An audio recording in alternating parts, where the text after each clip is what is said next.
Hello, and welcome to Marty's Shadow Stories. If you enjoy real-life stories that make you feel, wonder, and reflect before bed, don't forget to subscribe, hit the like button, and leave a comment below. Your support means the world and helps bring more true bedtime stories like this one to you. Now, turn down the lights, get comfortable, and listen closely. The night my sister didn't come home from Chicago. It was late, Friday, November 3rd, 2017. The kind of night where the wind bites through your coat and the sky over Lake Michigan is heavy with gray. I was sitting alone in my apartment in Milwaukee, eating leftover pizza and half watching reruns of The Office on Netflix, when I realized something was off. My sister, Hannah, always called me after her shifts. She worked as a bartender in downtown Chicago, near Wicker Park. Fridays were her busiest nights, but no matter how late, she always texted, "Home safe, love you." Every time. But that night, the phone stayed quiet. At first, I thought maybe her phone had died.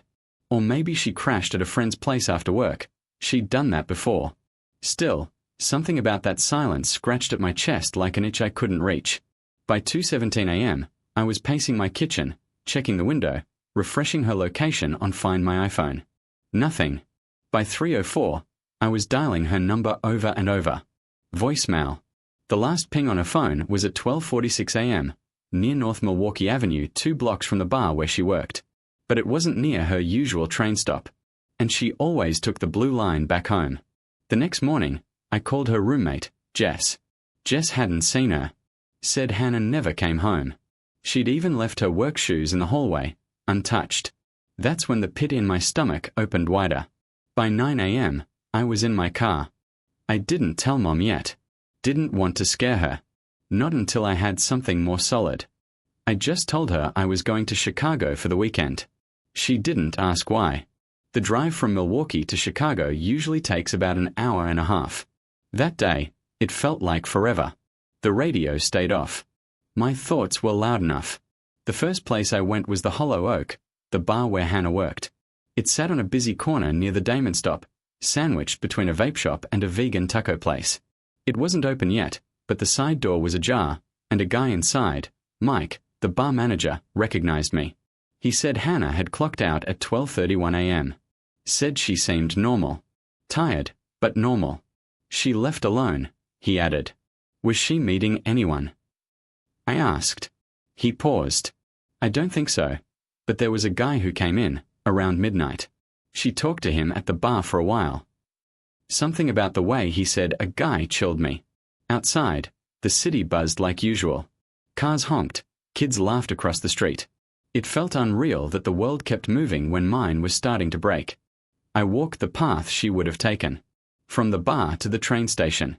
Every crack in the sidewalk felt important. I kept checking the alleys.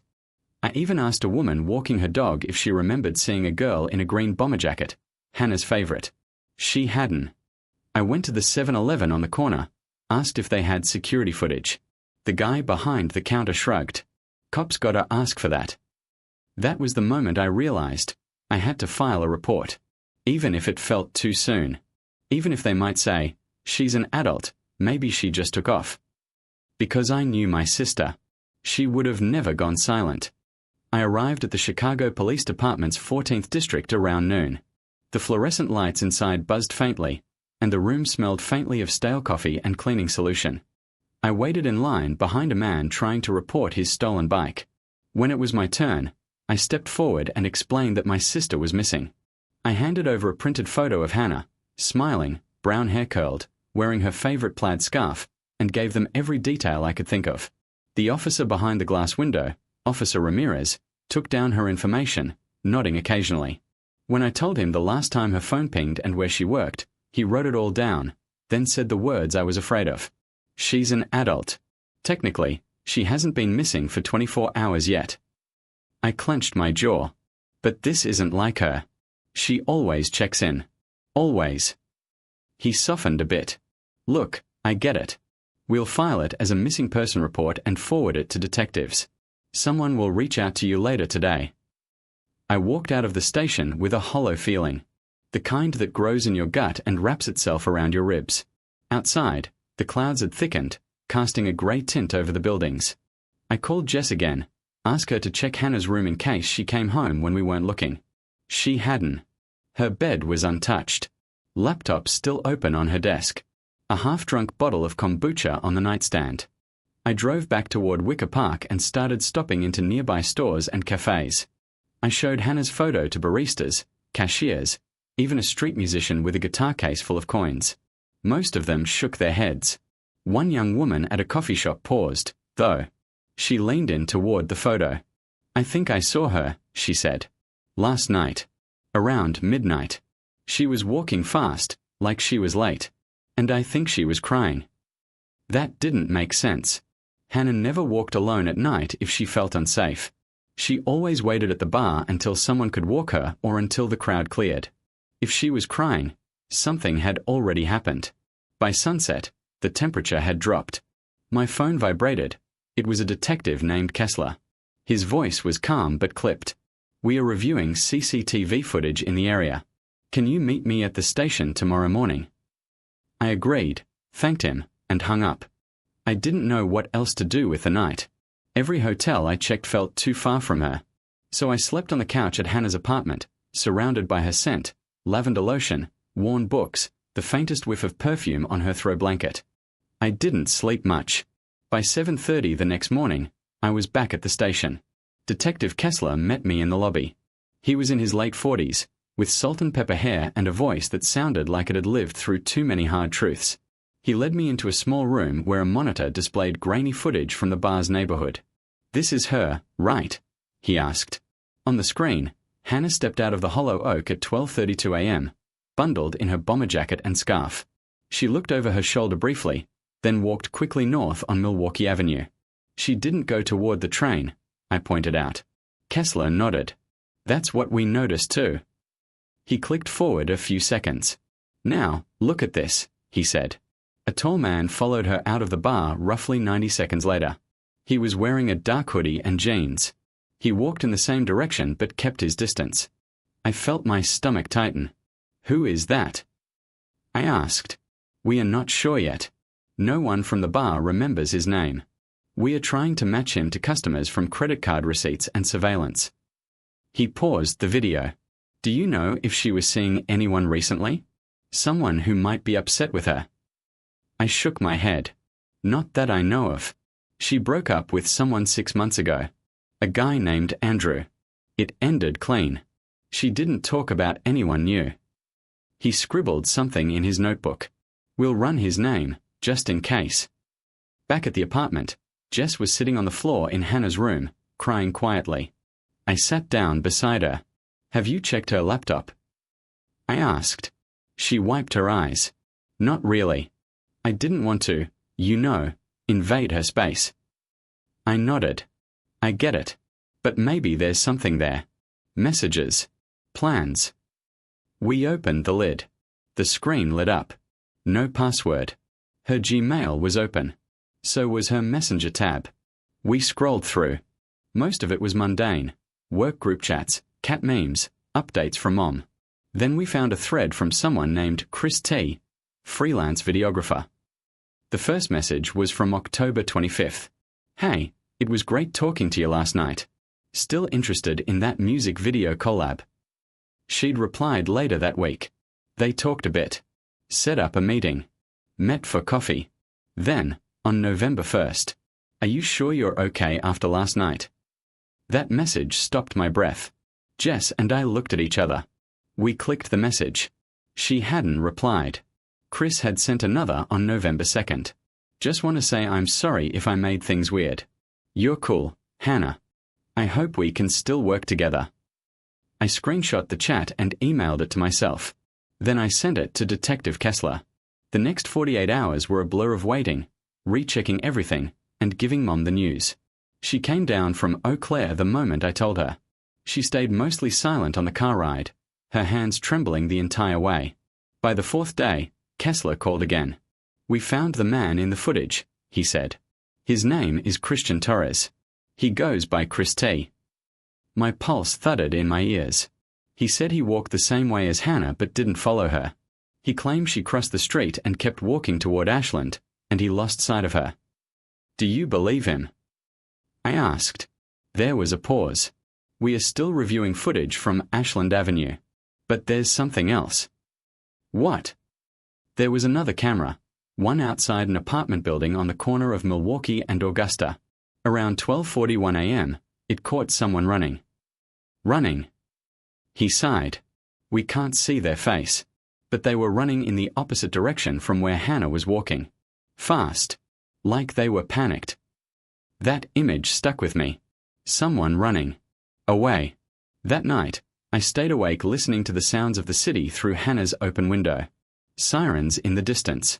A dog barking 2 blocks away. The creak of the building's old pipes. My sister had vanished into this noise. Into the space between security cameras, train stops, and forgotten sidewalks. And I wasn't going to stop looking. By the 6th day, the silence was beginning to rot us from the inside. Mom was staying at a hotel near Logan Square. Every morning she came to Hannah's apartment, sat in her room, held one of her scarves, and stared out the window for hours without saying much. I tried to keep things moving, calling Detective Kessler, making flyers, checking the forums where missing persons cases sometimes got shared. The police had searched along the Chicago River, not far from where her last location pinged. Nothing.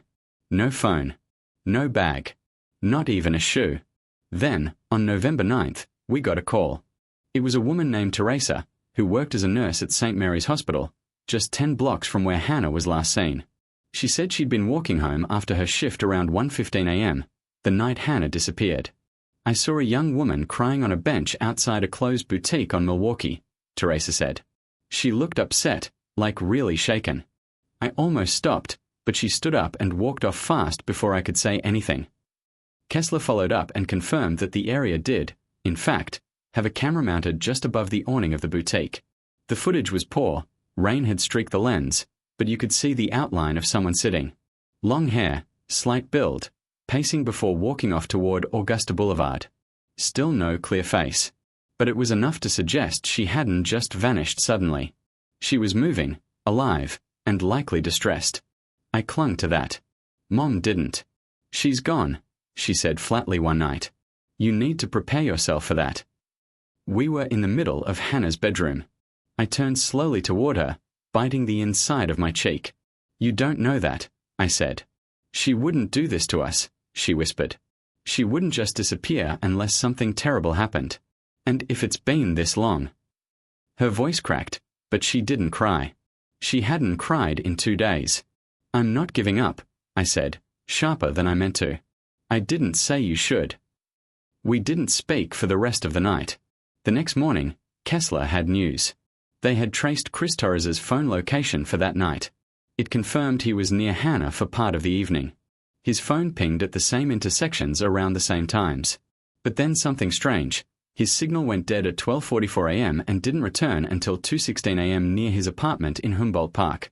He says his battery died, Kessler told me. We are trying to verify his route. I didn't trust that.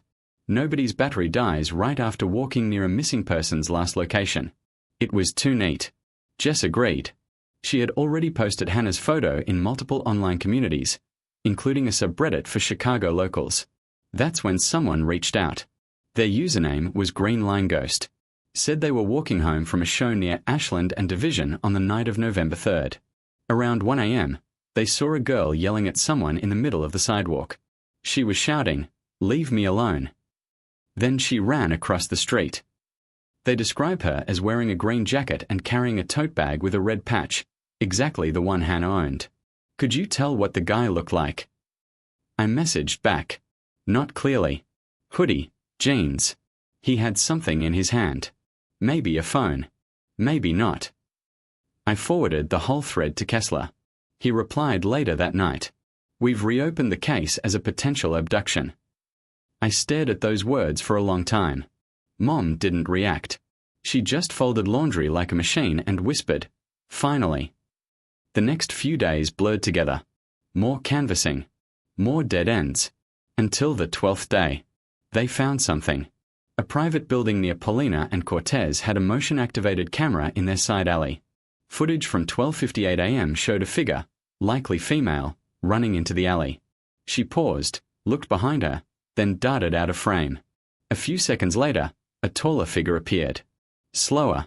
He hesitated at the mouth of the alley, then backed away. That video made my skin crawl. The detectives enhanced it as best they could. Still no clear faces. But the gait, the jacket, the posture, everything told me it was her. Kessler brought in Chris Torres again. This time, he lawyered up. Now it was no longer a missing person case. It was something worse. Mom fell apart after that. She stopped coming to the apartment. She wouldn't answer my texts. I visited her at her hotel, knocked on the door for 5 minutes before she opened it with swollen eyes and a blanket around her shoulders. "She's gone, and now you'll never stop blaming me," she said. "What?" "You think this happened because I let her move to Chicago. Because I didn't protect her." "No one's blaming you," I said gently, stepping inside. She laughed. Cold, brittle. "You don't know what it's like to raise 2 kids after your husband walks out." I tried so hard. I sat beside her and said nothing. The weight between us wasn't just grief. It was every fight we never had, every moment we pretended to be okay when we weren't. Later that night, Jess found a journal Hannah kept, tucked inside an old backpack. She hesitated before handing it to me. "I don't think she'd mind," she said. "Especially now." I opened it. Inside were bits of poetry, sketches, and fragments of nights scribbled in shorthand. October 20th. Chris got weird after the shoot. Said he thought we had something. I said no. He laughed, but it didn't feel like a joke. October 31st. Saw him again outside the bar. Said he was just passing by. Said he wanted to talk. I told him to leave.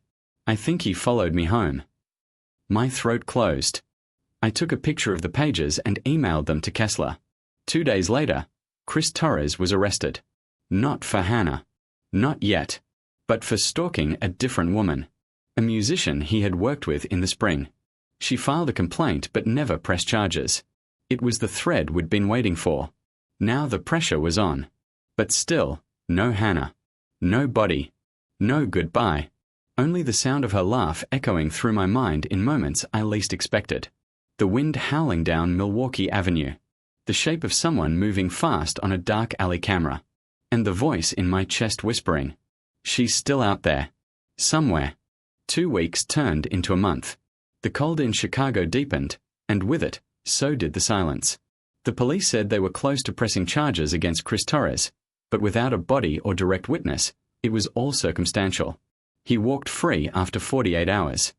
I went back to Milwaukee. I couldn't keep living in that city anymore. Every corner reminded me of Hannah. Every train passing in the night made me jolt awake. But I couldn't let go. Not really. I started getting up at dawn, driving the 2 hours back to Chicago every Saturday, walking the same blocks, revisiting the same cafes. I left new flyers. I stared at people too long. Hoping. Fearing. On one of those visits, January 6, 2018, I stopped by the boutique where she was last seen sitting. It had reopened after the holidays. A new owner, young woman, had taken over the lease. She was cleaning out the back when I walked in. "Hey," I said, holding up Hannah's photo. "This is going to sound weird, but did you find anything odd in here when you moved in?" She blinked. "Like what?" "Anything. Notes. Clothes. A phone, maybe." She tilted her head. "Weird you mention that. There was an envelope wedged behind the fuse box in the back. I figured it was just junk mail from the last tenant." "Can I see it?" She hesitated, then nodded. "Sure, if I didn't toss it." 5 minutes later, she came back with a small yellow envelope. There was no stamp. Just a name scribbled in red ink. To Evan. My name. My heart stopped. Hand shaking, I opened the envelope. Inside were 2 things. A photograph. And a letter. The photo was of Hannah, clearly taken in a rush. She was sitting in a cafe, looking out the window, unaware the picture had been taken. There was a date on the back. December 28th. I flipped to the letter. "Dear Evan, I'm sorry. I couldn't tell you. I couldn't tell anyone. That night, I didn't disappear. I ran. I ran because I saw something I wasn't supposed to see. Chris was never the threat. He was just the shadow in the corner. The real danger was someone closer. Someone I trusted. I went to the cops. They didn't believe me. I went to the press. They didn't care. So I disappeared myself. I left everything. My phone. My ID. I made them think I was gone. But I've been watching. I needed to know if I could come back. If you were still looking. If you believed in me. You did. I'm safe now. I've started over. Don't look for me. Please. Love always. Hannah. I stood in the middle of that shop, the letter fluttering in my hand, the hum of the refrigerator behind the counter suddenly loud and sharp. Everything I thought I knew cracked apart. Hannah wasn't taken. She left. Voluntarily. And she had been alive the whole time. Watching. Chris had stalked her. But someone else, someone unnamed, had driven her to vanish. The letter didn't say who. But she knew. And she wasn't coming back.